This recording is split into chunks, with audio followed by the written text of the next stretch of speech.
When Fiona looked me straight in the eye at our anniversary dinner and said, "Dad, you can't be Grandpa. Your bookworm nerdiness would embarrass us in front of our friends." Something inside me crystallized into perfect, mathematical clarity. I said nothing, simply nodded and excused myself to the bathroom. But that night I transferred the family trust documents from her name back to mine.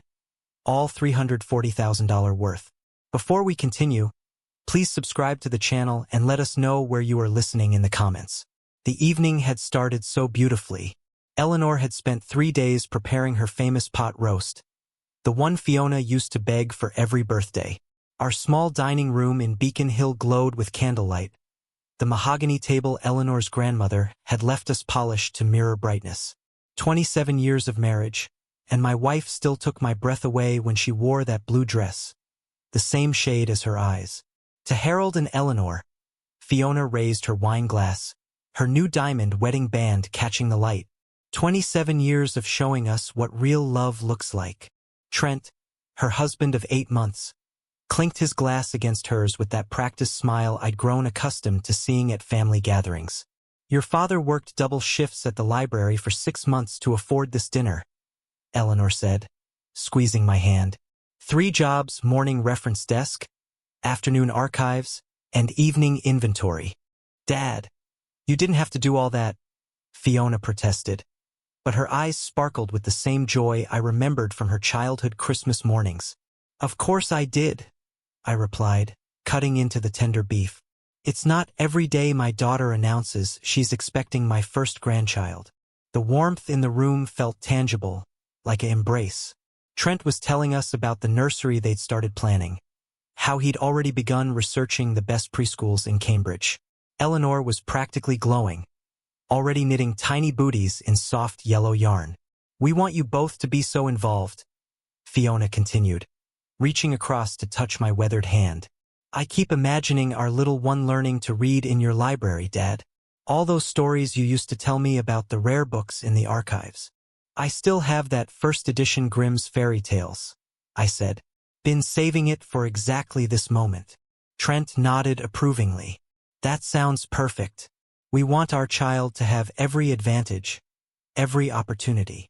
The conversation flowed like honey, talk of family vacations, of teaching the baby to ride a bike in Boston Common, of Christmas mornings and bedtime stories. Eleanor showed them the photo albums she'd already started organizing, and Fiona laughed at pictures of herself at age 3, covered head to toe in finger paint. "I want to help with everything," I offered. "The nursery, college fund, whatever you need. After all, grandparents are supposed to spoil their grandchildren." That's when the atmosphere shifted, subtle as a library door closing. Trent cleared his throat and glanced at Fiona. She suddenly found her wine glass fascinating. "Actually, Dad," Fiona began, her voice taking on that careful tone she'd used as a teenager when asking for money. "We've been talking, and we think it might be better if—" She paused, looked at Trent again. He gave her an encouraging nod. "We think it would be better if you weren't called Grandpa." The words hung in the air like dust motes in afternoon sunlight. Eleanor's fork clattered against her plate. "What do you mean, sweetheart?" Eleanor's voice was barely a whisper. Fiona's face flushed red, but she pressed on. "It's just that, Dad, you're so bookish. All those old dusty books, the way you get excited about historical manuscripts and library classifications. Our friends, Trent's colleagues at the firm, they're very professional, very social. When we have parties or school events, we need people who can fit in." The dining room had gone completely silent except for the ticking of Eleanor's grandmother's clock on the mantelpiece. Each tick felt like a small nail being driven into my chest. "Your bookworm nerdiness would just embarrass us in front of our friends," she continued, the words coming out in a rush now. "Maybe you could be called something else, like Harold. Just Harold." Trent leaned back in his chair with a satisfied smile. "And Eleanor, honey, all that homemaking stuff, the knitting, the cooking from scratch, the way you still iron Harold's shirts by hand, it's pretty outdated. Our crowd is more about career women, professional development. You understand." I felt the blood drain from my face, felt my hands go numb around my water glass. The room seemed to tilt sideways, as if the foundation of our century-old brownstone had suddenly shifted. Eleanor made a small sound, like air escaping from a punctured tire, but I said nothing, simply placed my napkin beside my plate, pushed back my chair, and walked to the bathroom. When I returned 5 minutes later, my face was composed, my voice steady. More wine, anyone? The rest of the evening passed in a blur of forced conversation and hollow laughter. When they finally left, Eleanor and I cleaned the dishes in silence, the weight of their words settling over us like snow. I stood at my study window that night, looking out at the gaslit street, and I remembered 23 years ago when Fiona was 7 and came home from school crying because the other children had made fun of her lunch. Eleanor had packed her a sandwich made from day-old bread and store-brand peanut butter, all we could afford on my assistant librarian's salary. "I'm going to make more money," I had promised Eleanor that night. "I'm going to give our daughter everything." And I had. I worked 3 jobs for 8 years to afford Fiona's private high school tuition, $247,000 total. While other fathers coached little league or attended school plays, I was alphabetizing card catalogs and processing book returns until midnight, my eyes burning from exhaustion. I remembered selling Eleanor's engagement ring, her grandmother's 2-carat diamond that had been in the family for 4 generations, to pay for Fiona's college applications and SAT prep courses, $8,500. Eleanor had cried when I told her, but she'd nodded and said, "It's just a ring, Harold. Fiona's education is forever." I remembered the night Fiona called from Boston University, sobbing because she'd been rejected from her top 3 law schools. "I need money for a private admissions consultant," she'd begged. "Please, Dad, this is my dream." $15,000 from my retirement account. Money I'd saved coin by coin, working overtime shifts in the dusty archives while my colleagues went home to their families. When Fiona decided to switch from law to business school, it was another $12,000 for application fees, interview coaching, and wardrobe. When she needed money for her MBA, I took out a second mortgage on our brownstone, $67,000 at a rate that made the bank officer wince. "Your daughter is very lucky to have such dedicated parents," he'd said, pushing the paperwork across his desk. The wedding alone had cost me $23,000. The reception venue in Back Bay that Fiona absolutely had to have. The designer dress that cost more than I made in 3 months. The flowers, white roses, and baby's breath arranged by Boston's most exclusive florist. "I want everything to be perfect, Dad," she'd said, modeling the dress in the boutique mirror. "This is the most important day of my life." And the honeymoon to Italy, another $8,000. 2 weeks in Tuscany while Eleanor and I ate frozen dinners and watched our savings account dwindle to almost nothing. Every sacrifice, every sleepless night, every missed dinner with Eleanor because I was working late to earn extra money. All of it had been for her. For the daughter who now thought my bookworm nerdiness was an embarrassment. I stood there at the window, watching the autumn leaves fall like confetti in the streetlight, and I felt something settle inside my chest. Not anger that would have been hot, impulsive, temporary. This was different. This was the same methodical precision I used when cataloging rare manuscripts, when cross-referencing historical documents, when solving the puzzle of where each book belonged in the vast maze of human knowledge. I was not heartbroken. I was calibrating. The next morning, while Eleanor was at her book club, I drove to my office at the Boston Public Library. But instead of going to the circulation desk, I took the elevator to the basement archives where I kept our family's important documents. The fluorescent lights hummed overhead as I pulled out the metal filing cabinet I'd organized with the same precision I applied to the library's collection. Inside were 27 years of financial records, insurance policies, and legal documents. But most importantly, there was the family trust. My father had established it in 1962, a year before I was born. He'd worked as a superintendent for the Boston School District for 37 years, saving every penny he could. When he died 10 years ago, he left everything to me with strict instructions. "This money is for family, Harold. Real family. People who appreciate what they have." The trust was worth exactly $340,827. I had managed it carefully, invested conservatively, added to it when I could. According to the documents I'd drawn up 3 years ago, Fiona was the primary beneficiary upon my death.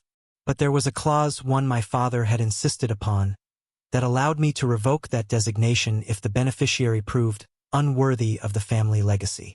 I had never expected to use that clause. At 9 a.m. sharp, I called my lawyer, Margaret Hutchinson, a woman I'd known since Fiona's high school days. "Harold, it's been too long," she said when I arrived at her office in downtown Boston.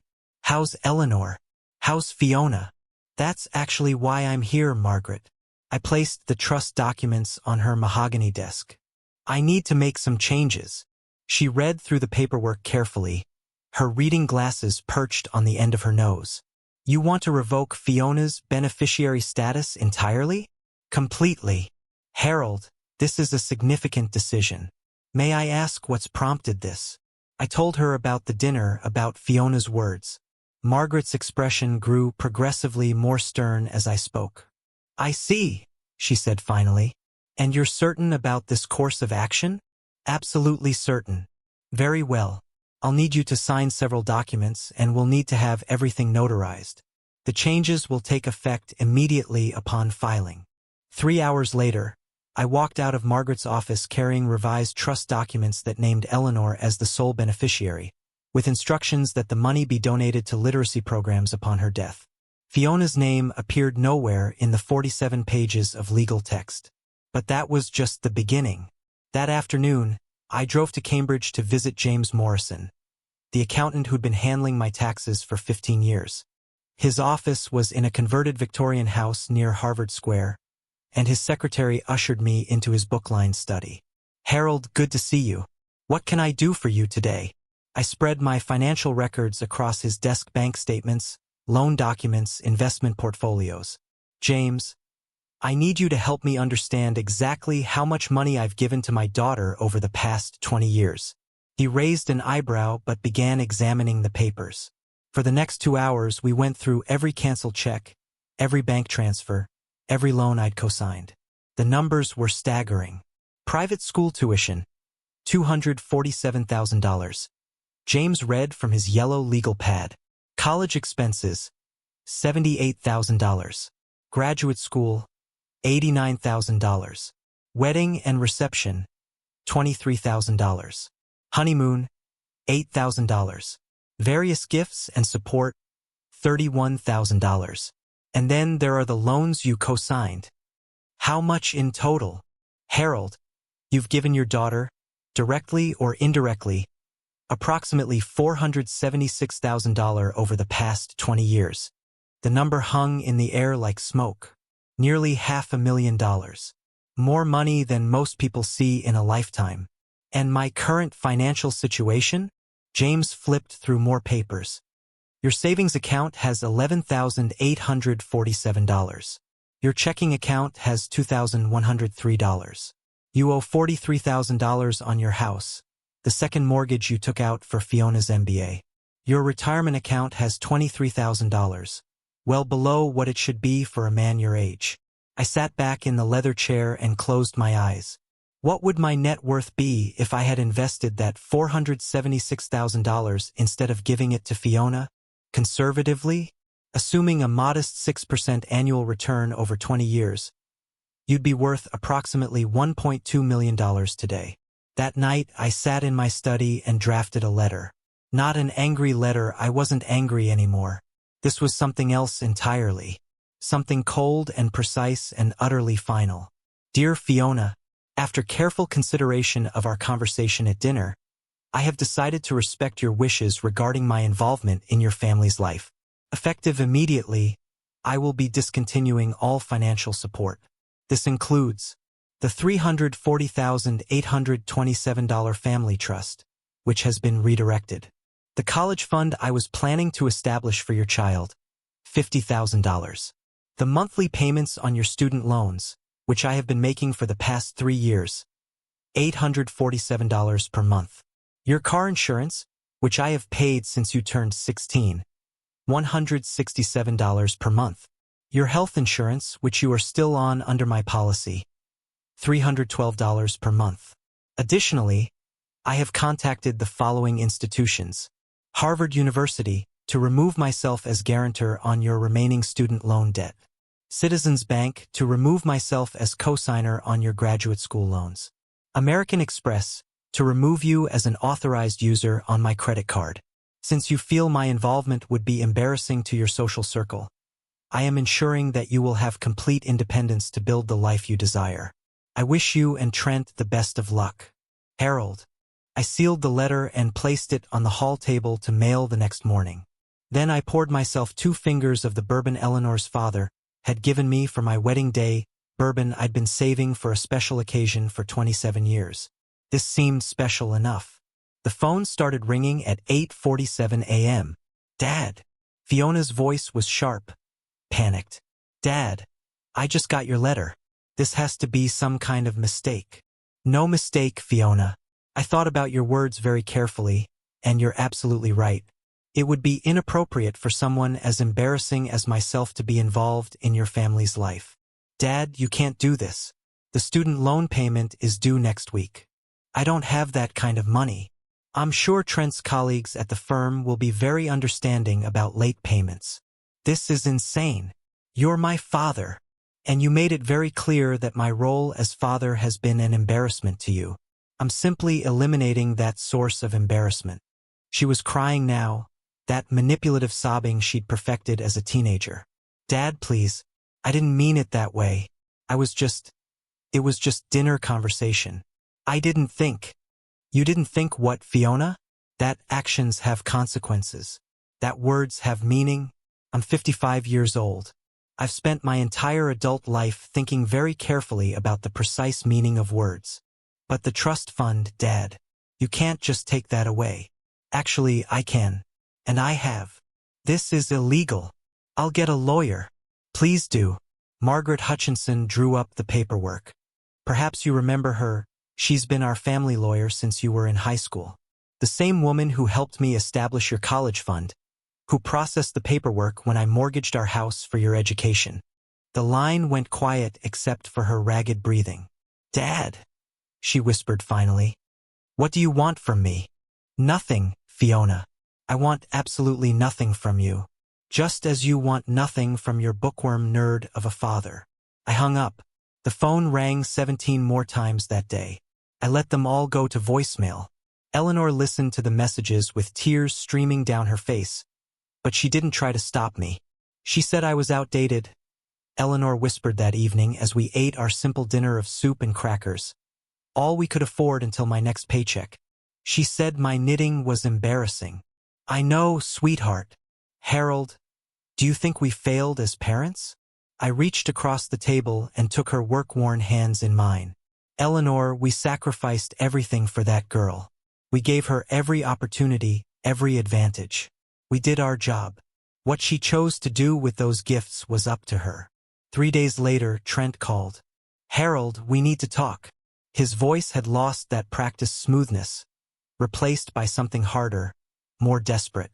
I have nothing to say to you, Trent. Look, maybe Fiona came across wrong at dinner. You know how women get when they're pregnant, hormonal, saying things they don't mean. And what's your excuse? A pause. My excuse for what? For calling my wife outdated. For suggesting that Eleanor's love and dedication to our family was somehow beneath you and your professional friends. Harold, that's not... I didn't mean it like that. How did you mean it? Exactly? Another pause, longer this time. We need the trust money, Harold. Fiona's already made commitments based on that inheritance. We put a deposit down on a house in Brookline. We've made promises to people. What kind of promises? Business commitments. Trent's starting his own law practice, and we told potential investors that Fiona had family money coming. We need that money, Harold. I almost smiled. Almost. You told investors that you had access to money that didn't belong to you? Money that was never legally yours. It was going to be ours eventually. Eventually. After I was dead. That's not what I meant. That's exactly what you meant, Trent. You were counting on my death to fund your business venture. Harold, please, be reasonable. We made a mistake. Okay? We're sorry. Just give us the money and we'll make sure you're included in everything. You can be Grandpa. We'll invite you to all the parties. The pure, crystalline audacity of it took my breath away. You'll allow me to be Grandpa? How generous. Harold Dash. The answer is no, Trent. The answer will always be no. I hung up and immediately called the phone company to have our number changed. But Fiona was nothing if not resourceful. The next week, she showed up at the library during my shift. I was helping an elderly gentleman find genealogy resources when I saw her walking through the main reading room. She looked terrible, hollow-eyed, her usually perfect hair unwashed, her designer clothes wrinkled. Several patrons looked up from their books as she approached the reference desk. "Dad, we need to talk." "I'm at work, Fiona. This can't wait." Her voice was loud enough to carry across the hushed room. "You're destroying my life." Mrs. Patterson, the head librarian, appeared at my elbow. "Harold, is everything all right?" "Everything's fine, Mrs. Patterson. My daughter was just leaving." "I am not leaving." Fiona slammed her hand down on the circulation desk. "Not until you explain to me why you're doing this to your own grandchild." Every person in the reading room was staring now. In 30 years of working at libraries, I had never, not once, raised my voice or caused a disturbance. Libraries were sacred spaces, places of quiet learning and reflection. "You need to leave," I said quietly. "Now." "I'm pregnant, Dad. What kind of monster punishes an innocent baby?" "I'm not punishing anyone. I'm simply declining to fund your lifestyle with money you have no legal claim to. It's family money. It belongs to family." "Yes," I said, my voice still library quiet, still perfectly controlled. "It does belong to family. Real family. People who don't think their parents are embarrassing burdens." Security arrived then, 2 Boston police officers who knew me from my 20 years of volunteer work with the literacy program. Officer Murphy had been in my reading group for disadvantaged children. "Harold, what's the situation here?" "My daughter needs to leave, Tom. She's disturbing the other patrons." Officer Murphy looked at Fiona, then back at me. He'd heard me read Charlotte's Web to dozens of children, had seen me stay late every Tuesday night for 3 years to teach adults to read. "Ma'am, I'm going to have to ask you to leave the premises. This is insane." Fiona screamed as they escorted her toward the exit. "He's my father. That's my inheritance." Her voice echoed off the marble walls and high ceilings as the doors closed behind her. Mrs. Patterson placed a gentle hand on my shoulder. "Harold, take the rest of the day off. Go home to Eleanor." But I didn't go home. Instead, I took the elevator down to the archives and sat among the rare books and historical documents that had been my life's work. First edition novels, handwritten letters from Boston's founding families, maps drawn by explorers who had risked everything to chart unknown territories. These books, these documents, they had stories too. Stories of people who had built something meaningful, something that lasted. People who had created legacies worth preserving. I thought about my own legacy. What would I leave behind when I was gone? 2 weeks later, the harassment escalated. Eleanor was at the grocery store when a young man in an expensive suit approached her in the produce aisle. "Mrs. Benson?" "Eleanor Benson." "Yes. My name is David Carlyle. I'm an attorney representing your daughter and son-in-law." He handed her a business card. "I understand there's been some confusion about a family trust?" Eleanor's hands were shaking when she called me at work.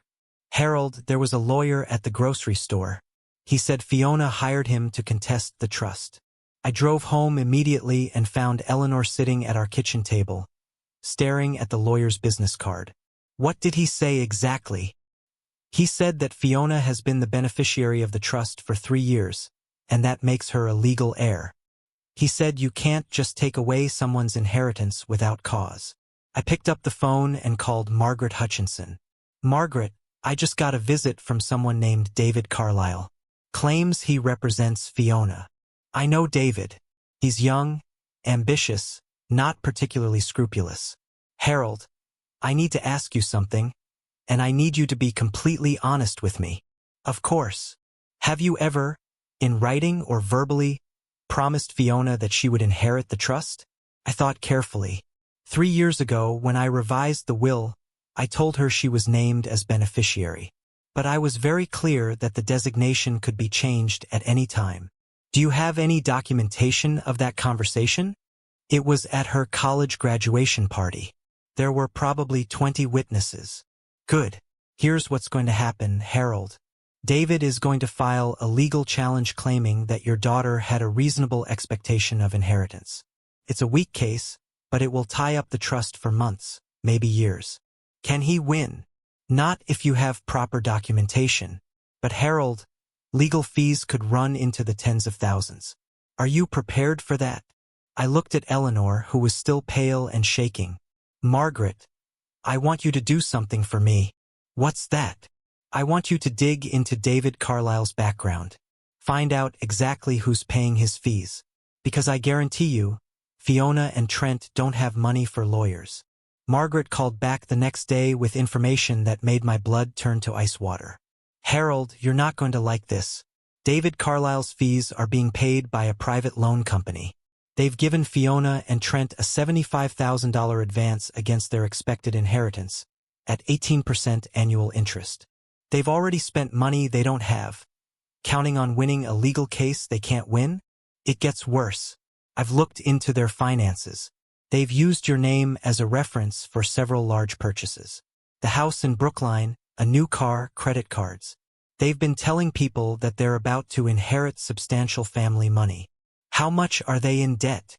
Harold, just based on what I could find in public records, they owe approximately $290,000. That night I couldn't sleep. I sat in my study, surrounded by the books that had been my comfort for 5 decades, and I realized that my daughter had become someone I didn't recognize. Someone who would gamble with loan sharks, using her unborn child as collateral. The final move came 3 months later, right before Christmas. Eleanor and I were decorating our small tree. We couldn't afford much that year, just some handmade ornaments and strings of lights from the dollar store, when the doorbell rang. It was Fiona, but she looked different. Older, harder, with a calculating expression I'd never seen before. Hello, Dad. Mom. Fiona, Eleanor whispered. You look. How are you feeling? I'm fine. The baby's fine. We need to talk. She walked into our living room without being invited, looked around at our modest furniture, our worn carpet. Nice tree, she said with obvious sarcasm. Very economical. What do you want, Fiona? I asked. She reached into her designer purse, probably worth more than our monthly grocery budget, and pulled out a manila envelope. These are legal documents transferring the trust back to me. I need you to sign them. I'm not signing anything. Dad, you don't understand. I've already borrowed money against this inheritance. If I don't get the trust, I'll lose everything. You'll lose things you never should have bought in the first place. It's not just about me anymore. Her voice was getting shrill. It's about your grandchild. Do you want your grandchild growing up in poverty because you're being stubborn? Eleanor made a small sound, and I saw tears beginning to form in her eyes. Fiona, I said carefully, what exactly have you done? She began to pace, her high heels clicking on our hardwood floors. Trent's law practice needed startup capital. We found investors, but they needed guarantees. So we showed them the trust documents. Documents that named you as beneficiary upon my death, right? And they were willing to advance us money based on that. How much money? It doesn't matter how much. What matters is that if we don't get the inheritance, we'll default on the loans. And then what happens? For the first time since she'd arrived, Fiona looked genuinely frightened. Dad, these aren't bank loans. These are private investors. They don't just take you to court when you can't pay. The room went completely silent. Even the Christmas tree lights seemed to dim. Fiona, Eleanor whispered, what have you done? I've done what I had to do to build a life, to give my child opportunities. She spun around to face me. Do you know what it's like, Dad? Having friends who drive BMWs and live in Beacon Hill while your parents live in this tiny house with furniture from the 1980s. This tiny house that I mortgaged to pay for your education? That's not my fault. I didn't ask to grow up poor. Poor. I stood up slowly. Fiona, we were never poor. We were careful. We saved every penny so you could have the opportunities we never had. Well, it wasn't enough, she screamed. Do you know how embarrassing it was in college when my friends talked about their family money and I had to pretend we had money too? So you decided to lie. I decided to invest in my future. Trent and I were going places. We're building something important. But we needed capital, and the trust was just sitting there, not doing anyone any good. I walked to my desk and pulled out the revised trust documents. The trust was doing exactly what it was supposed to do, Fiona. It was waiting for someone worthy to inherit it. I am worthy. I'm your daughter. No, I said quietly. You're not. She stared at me for a long moment, her face cycling through shock, rage, and finally calculation. Fine, she said finally. If that's how you want to play this. She reached into her purse again and pulled out a second envelope. These are copies of documents showing that you've been mentally incompetent for the past 2 years. Medical records, statements from witnesses. I'm having you declared unfit to manage your own financial affairs. Eleanor gasped. Fiona, you can't be serious. I'm dead serious. Dad's been acting erratically for months, giving away family money, making irrational decisions. I've been documenting everything. I opened the envelope and began reading. Inside were photocopied medical records, supposedly from my doctor, claiming I'd been treated for early-stage dementia. There were statements, supposedly from my coworkers, claiming I'd been making mistakes at work, becoming confused and disoriented. All of it was lies. All of it was fabricated. But it was very professionally fabricated. Where did you get these? I asked. Does it matter? What matters is that they'll hold up in court. I'll be appointed as your legal guardian, and then I can reverse all these crazy decisions you've been making.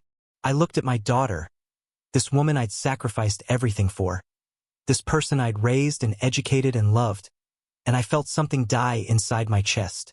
Get out, I said quietly. Dad, get out of my house. Now. You can't throw me out. I'm trying to help you. Eleanor. I called to my wife, who was crying silently by the Christmas tree. Call the police. Fiona's face went white. You wouldn't. Try me. She grabbed the documents and shoved them back into her purse. This isn't over, Dad. I'll file these papers tomorrow. And when I'm your legal guardian, the first thing I'm going to do is put you in a nursing home. After she left, Eleanor and I sat in our living room, surrounded by the Christmas decorations that suddenly seemed absurdly cheerful. Harold, Eleanor whispered. What are we going to do? I was quiet for a long time, thinking. Then I smiled, the first genuine smile I'd felt in months. Eleanor, how would you feel about hosting a Christmas party? The next morning, I began making phone calls. First, I called Margaret Hutchinson and asked her to prepare a complete dossier on David Carlisle and his law firm. Then I called James Morrison and asked him for a full financial analysis of Fiona and Trent's debt situation. Finally, I called Dr. William Chen, my physician for the past 15 years. Bill, I need a favor. I need you to prepare a comprehensive medical report documenting my mental and physical health over the past 5 years. Harold, are you feeling all right? Is there something I should know about? I'm feeling better than I have in months, actually. But someone is claiming I have dementia, and I need documentation proving otherwise. By December 20th, I had everything I needed. The forged medical records Fiona had shown me were signed by a doctor who had been dead for 2 years. The witness statements were supposedly from coworkers who had never worked at the Boston Public Library. The whole fabricated case could be dismantled by any competent attorney in about 10 minutes. But I wasn't interested in simply defending myself. I was interested in something else entirely. On December 23rd, Eleanor and I sent out invitations to a Christmas Eve gathering. We invited everyone, Fiona and Trent, of course, but also Margaret Hutchinson, James Morrison, Dr. Chun, Mrs. Patterson from the library, Officer Murphy from the police department, and dozens of other friends and family members. Most importantly, we invited Eleanor's sister Catherine and her husband Robert, who lived in New York. Catherine was a retired federal judge, and Robert was a former prosecutor specializing in fraud cases. "What are you planning, Harold?" Eleanor asked as we prepared our small house for the party. "Justice," I replied. "I'm planning justice." Christmas Eve arrived crisp and clear, with snow falling softly outside our windows. By 7 p.m., our tiny house was packed with people. Eleanor had outdone herself with the food, nothing fancy. Just simple, heartfelt cooking that filled the house with warmth and laughter. Fiona and Trent arrived fashionably late, both dressed in expensive clothes that screamed, "Look how successful we are." Fiona was showing now, her pregnancy obvious under her designer dress. "Dad, what's all this about?" she asked, looking around at the crowd of familiar faces. "It's Christmas, Fiona. I wanted to gather everyone together to share some important news." I waited until everyone had a drink, until the conversation had settled into comfortable murmurs. Then I stood up in the center of our small living room and tapped my glass with a fork. "Thank you all for coming tonight. Eleanor and I wanted you here because you've been part of our family's story for so many years. You've watched Fiona grow up, you've celebrated her achievements, and you've been there for all of life's important moments." Fiona smiled smugly, probably thinking I was about to announce that I'd changed my mind about the trust. Recently, Fiona came to me with some concerns about my mental health. She seems to think I've been making poor financial decisions, that I might be suffering from dementia or some other cognitive impairment. A murmur went through the crowd. Dr. Chun frowned and shook his head slightly. So I asked Dr. Chun here to do a complete medical evaluation. "Bill, would you mind sharing your findings?" Dr. Chun stood up, adjusting his glasses. "I've been Harold's physician for 15 years. I conducted comprehensive cognitive testing last week, including memory assessments, problem-solving tasks, and neurological examinations. Harold's mental acuity is exceptional for a man his age. There is absolutely no evidence of dementia, cognitive decline, or any other mental impairment." Fiona's face had gone pale, but she forced a smile. "Well, that's wonderful news, Dad." "It is indeed," I continued, "especially since someone has been circulating forged medical documents claiming otherwise." I pulled out the manila envelope Fiona had brought to our house. "These documents, which claim I've been treated for dementia, are signed by Dr. Richard Pemberton." I paused, looking directly at Fiona. "Dr. Pemberton died in 2023. 2 years ago." The room went completely silent. You could have heard a pin drop on Eleanor's grandmother's carpet. "Furthermore," I continued, pulling out another set of papers, "these witness statements claiming I've been making errors at work are supposedly signed by people who have never been employed by the Boston Public Library." Mrs. Patterson nodded grimly. "I've been head librarian for 22 years. I've never heard of any of these people." "Now," I said, walking over to where Robert was sitting, "my brother-in-law Robert here is a retired federal prosecutor. Robert, what would you call it when someone creates false medical documents and forged witness statements to have someone declared mentally incompetent?" Robert's voice was ice-cold professional. "That would be fraud, Harold. Multiple felonies, actually. Document forgery, attempted financial fraud, elder abuse. We're talking about serious federal charges." Trent had started sweating visibly. "Harold, I think there's been some misunderstanding dash."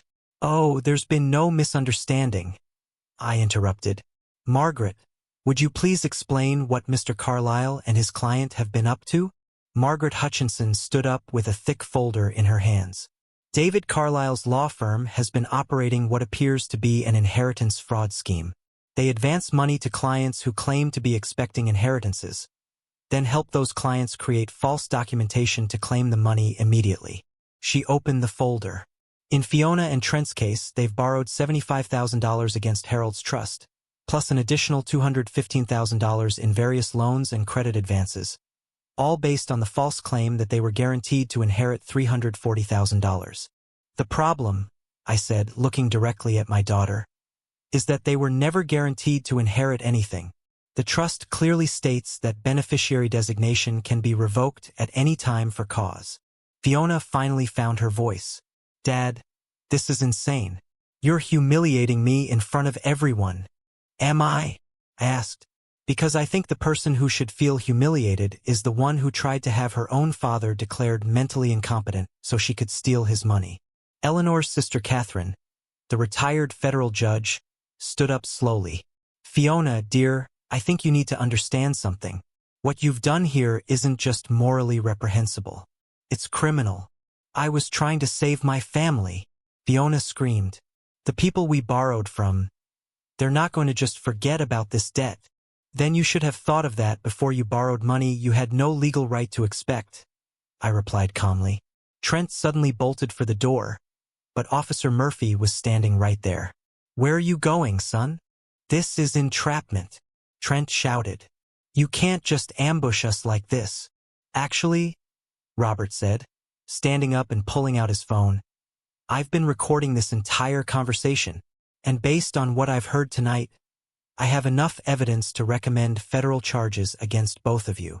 Fiona collapsed into a chair, finally understanding the gravity of her situation. Dad, please. I'm pregnant. What about your grandchild? I looked at her for a long moment, this woman who had once been my little girl, who I'd read bedtime stories to and taught to ride a bicycle. Fiona, you made a choice. You chose to see your parents as embarrassments rather than as people who loved you. You chose to forge documents rather than live within your means. You chose to threaten your own father rather than take responsibility for your debts. I walked over to where she was sitting. Those choices have consequences, and those consequences are not my responsibility. The party broke up quickly after that.